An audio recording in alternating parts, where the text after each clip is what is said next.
పల్లవి ప్రశాంత్ అని పేరు వినగానే రైతు బిడ్డ అనేవాళ్ళు. అలాంటిది పల్లవి ప్రశాంత్ ఎప్పుడైతే 'బిగ్ బాస్' హౌస్ నుంచి బయటకి వచ్చాడో, డైరెక్ట్‌గా వివాదంలోకే దూరాడు. ఎందుకు? అసలు ఏమైంది? ఆ రోజు ఏం జరిగింది?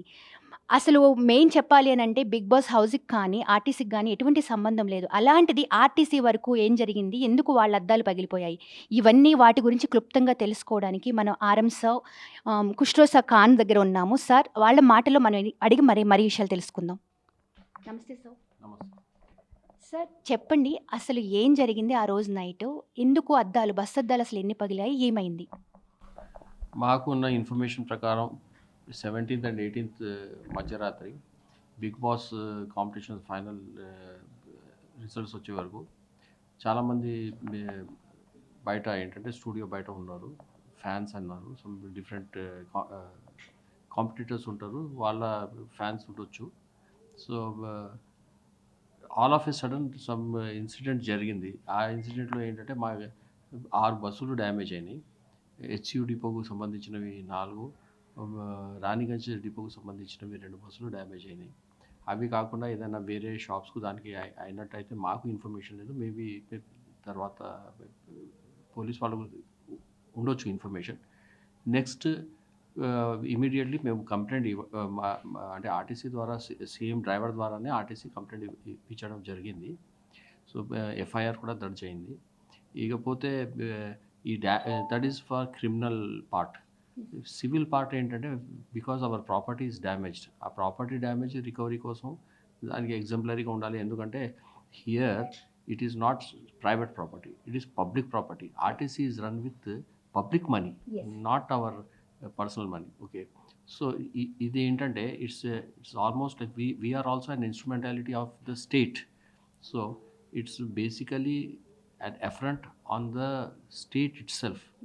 అనే ఆలోచన మాకు ఉంది. How far we can do it, in what way we can do it, that our legal advisers will take care of.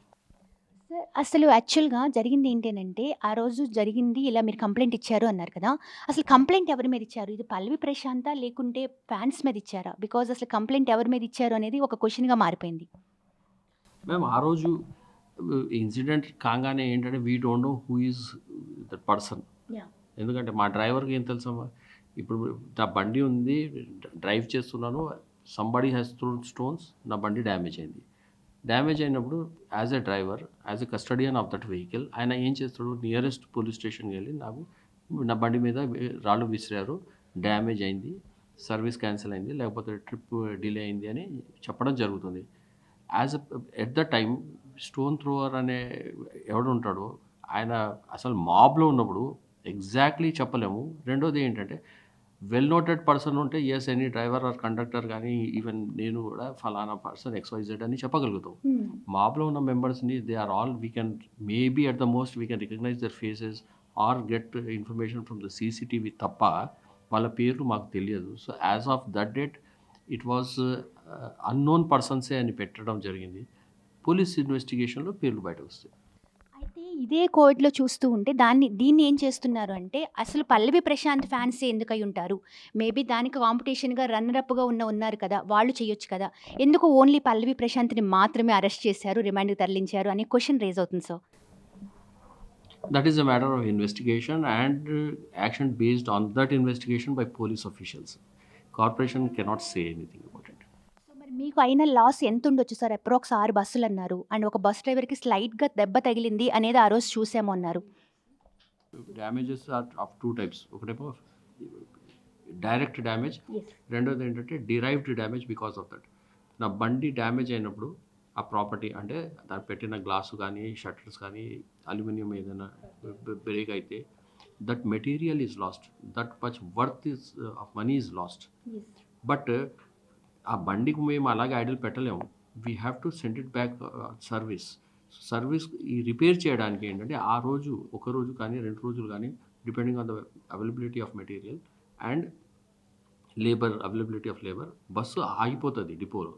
ఆగిపోయినప్పుడు ఆ రోజు డైలీ కలెక్షన్ ఏముంటుందో అది కూడా మా లాస్. సో అవి అన్నీ యాడ్ చేస్తే it is coming to around 1,86,850, approximately 1,87,000 అనుకోండి. Sir almost near by 2 lakhs అంటే ఇట్ మీన్స్ ఇంత అమౌంట్ లాస్ అయింది కాబట్టి సార్ మరి ఈ అమౌంట్‌ని ఎవరి మీద అంటే ఇప్పుడు ఆల్రెడీ పల్లవి ప్రశాంత్ గారిని అరెస్ట్ చేశారు. సో ఎవరి మీద పెట్టొచ్చు? అంటే ఈ లాస్‌ని మీరు ఎలా అయినా తీసుకోవాలి కదా! యాస్ పర్ గవర్నమెంట్ నుంచి. సో దీన్ని ఎలా మీరు ప్లాన్ చేస్తున్నారు ఫర్దర్‌గా? ఇంతకుముందు నేను చెప్పినట్టు క్రిమినల్ కేసు అయితే అది ఉంది. ఈ డ్యామేజెస్ ఏంటంటే వీ హ్యావ్ టు రికవర్. ఆ రికవర్ చేయాలంటే ఆర్గనైజర్ చేయాలా? లేకపోతే పర్సన్ హూ హాస్ ఫ్యాన్స్ దగ్గర చేయాలా? లేకపోతే ఫ్యాన్స్‌ని ఇన్‌స్టిగేట్ చేసిన వాళ్ళ దగ్గర చేయాలా అనేది that is for our legal advisors to look after. We are in contact with them. Based on that will take action. Thank you sir. చూసారు కదా! ఇదండి. యాక్చువల్‌గా పల్లవి ప్రశాంత్ ఫ్యాన్సా లేకుంటే ఇంకెవరా అన్నది మాత్రం సీసీ ఫుటేజ్ ద్వారా చూసి ఫర్దర్‌గా పోలీస్ ఇన్వెస్టిగేషన్‌లో తెలుస్తుంది తప్ప అది మాకు తెలీదు అనేది క్లియర్‌గా చెప్తున్నారు. బట్ డ్యామేజ్ మాత్రం చాలా ఘోరంగా జరిగినట్లే 2 లాక్స్ నియర్ బై వర్త్ జరిగింది అనంటే అది ఎనీవేస్ మళ్ళీ ప్రజల మీదే భారం పడుతుంది. సో అది ఎంతవరకు అనేది వాళ్ళ క్వెషన్. సబ్స్క్రైబ్ చేయండి. subscribe to Please do subscribe to Please like, share and subscribe to top Telugu TV. Top Telugu TV. Top Telugu TV. Top Telugu TV.